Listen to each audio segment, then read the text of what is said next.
Yo what's up guys, welcome back to a new video. आज मैं आपको बताने वाला हूँ कि हमारे YouTube पे जो एड्स आते हैं एकदम अनोइंग और बार बार आते जाते हैं, उनको स्किप करना पड़ता है और टाइम वेस्ट होता है जो अलग, तो हम उनसे कैसे ब्लॉक कर सकते हैं, वो भी बिल्कुल फ्री में।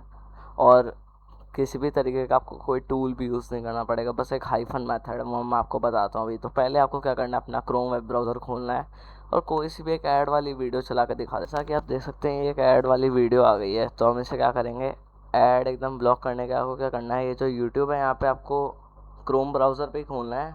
और जो ये ऊपर बार है उसमें जो यूट्यूब है वहाँ पे टी के आगे हाइफन लगा देता है, मतलब माइनस वाला बार। अब इसको एंटर करेंगे, ये ऐड अपने आप ब्लॉक हो जाएगा और डायरेक्ट चलने लग जाएगा। ठीक है, जैसा कि आप देख सकते हैं। अभी मैं आपको इसको किसी दूसरी वीडियो में भी करके दिखाता हूँ।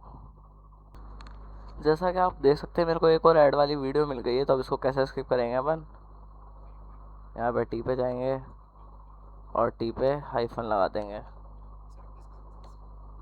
और ये ऐड स्किप हो चुकी है। तो बस यहीं तक था आज का वीडियो। तो आप भी ऐसे ही अपने जो भी अनोइंग एड्स आ रहे हैं यूट्यूब के, अगर आप वेब ब्राउज़र पे चला रहे हो, मोबाइल पे भी वेब ब्राउज़र पे चला के आप स्किप कर सकते हो और इसमें कोई भी आपका प्रीमियम नहीं लगेगा। तो आज तक यहीं था, बाय बाय।